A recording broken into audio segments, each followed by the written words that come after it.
সিঙ্গারা খাচ্ছে, তার পেমেন্ট দিব আমি, শর্ত আগেই ছিল।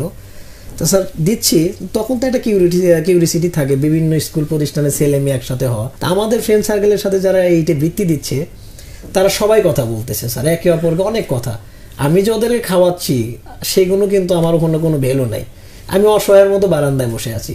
তো সেদিন থেকে স্যার আমার ভিতরে মানে অন্যরকম একটা ইমরানকে আমি তৈরি করি, না আমাকেও ওখানে যেতে হবে, আমার সাথে যেন কোনো মেয়ে এসে কথা বলে। যখন প্রাইমারি ক্রস করে আমরা হাই স্কুলে উঠি, সেখান থেকে যদি আমি বলি, আমি বলছিলাম যে স্যার কথার ফাঁকে যে আমি কৃষকের সন্তান। তো তখন আমি আমাদের স্কুল প্রাইমারি স্কুল থেকে মেবি আমরা 3 জন ফ্রেন্ড সর্বকনিষ্ঠ হই। আমরা আগে যে কাঠের চেয়ারগুলো টেবিল ছিল, চেয়ার টেবিল ছিল স্যার, এই ব্রেঞ্চগুলোতে আমরা 3টা ফ্রেন্ডের পরীক্ষা দিতে কষ্ট হয়েছিল, বৃত্তি পরীক্ষা।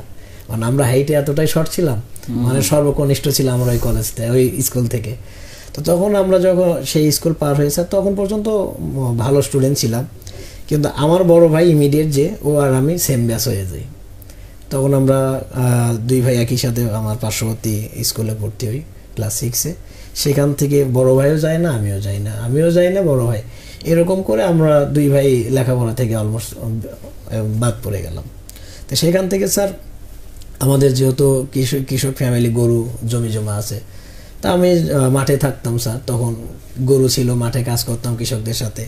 তা আমার তখন একটা ফিল হইতো স্যার, কোনো এক সময় আমি রাস্তায় বসে আছি, আমার পাশ দিয়ে আমার ফ্রেন্ড, আমার বন্ধু বান্ধব যারা প্রাইমারি একসাথে আসলাম, তাদের তুলনায় আমি একজন ভালো স্টুডেন্ট ছিলাম, তারা স্কুল ড্রেস পরে ছাতা মাথা দিয়ে ব্যাগ কাঁধে নিয়ে যাচ্ছে স্যার।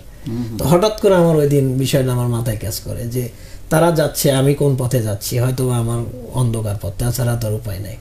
সেদিন থেকেই স্যার 1 বছর অতিক্রম হওয়ার পর 2য় বছরে যায় সিদ্ধান্ত নিলাম বাসায় যে আমি লেখাপড়া আবার শুরু করতে চাই। জীবনে এইসব কষ্টগুলো থাকা দরকার, নাহলে জীবনটাকে উপভোগ করা যায় না, নাহলে হয়তো আজকের ইমরান এই জায়গায় আসতে পারতো না।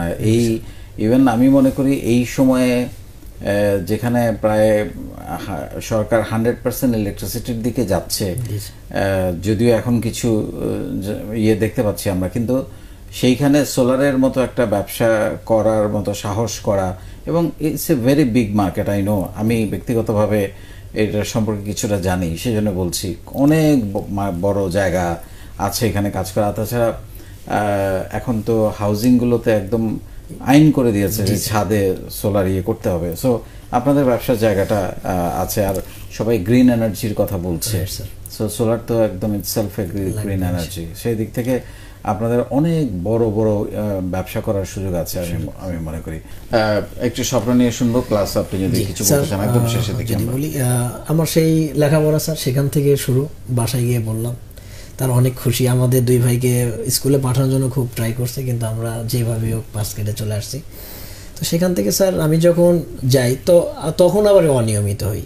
আমি ইমরান আজকে এই চেয়ারে বসার জন্য আসলে সকল ক্রেডিট আমার ফ্রেন্ড সার্কেলকে দেওয়া উচিত, কারণ ওদের জন্যই আমি এসএসসি পাস করছি, তারপরে হয়তো ডিপ্লোমার স্বপ্ন দেখছি। কিন্তু এই সার্কেলটা যদি একটা ভুল সার্কেল হতো তাহলে সব। জি স্যার, সেটা হচ্ছে আমি একটু তাদেরকে বলি, আমি আবার যখন শুরু করি আমার বাসা থেকে প্রায় 12 কিলোমিটার যেতে হয় সাইকেল নিয়ে, আমি সেই প্রতিষ্ঠানে যাই।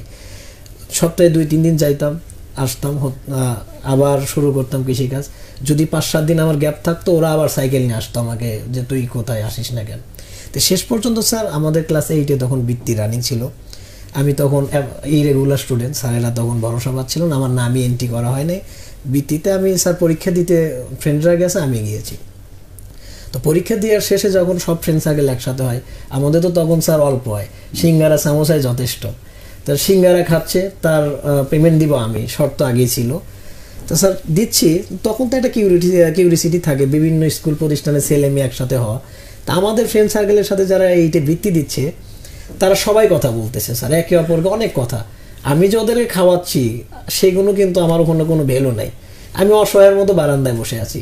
তো সেদিন থেকে স্যার আমার ভিতরে মানে অন্যরকম একটা ইমরানকে আমি তৈরি করি, না আমাকেও ওখানে যেতে হবে, আমার সাথে যেন কোনো মেয়ে এসে কথা বলে। সেখান থেকেই স্যার আমার লাইফে যদি বলি লেখাপড়ার ইউটার্ন, আমি সেখানে আমার শিক্ষা প্রতিষ্ঠানকে বলি 8-এর বৃত্তি পরীক্ষার পরে আমাদের ওখানে একটা প্রাইভেট বৃত্তি একটা ফাউন্ডেশন থেকে দেওয়া হয়। আমি বলছিলাম স্যার আমি ওখানে করব। তখন আমার বলছিল তোর দ্বারা সম্ভব না, বলে স্যার আমি ওখানে করব, আমার টিম থেকে আমি যদি টপ 3-র মধ্যে না থাকি আমি আপনার প্রতিষ্ঠানে পড়বো না। তা আমি স্যার ওনার নিবন্ধন করে দিলেন, পরীক্ষা দিলাম, আমি মনে হয় থানায় তৃতীয় বা চতুর্থ স্থান অর্জন করলাম স্যার। বাহ, very good। সেখান থেকে স্যার আলহামদুলিল্লাহ এই যে এখন সবকিছুই জিদ এবং সেই স্বপ্নের পিছনে লেগে থাকা।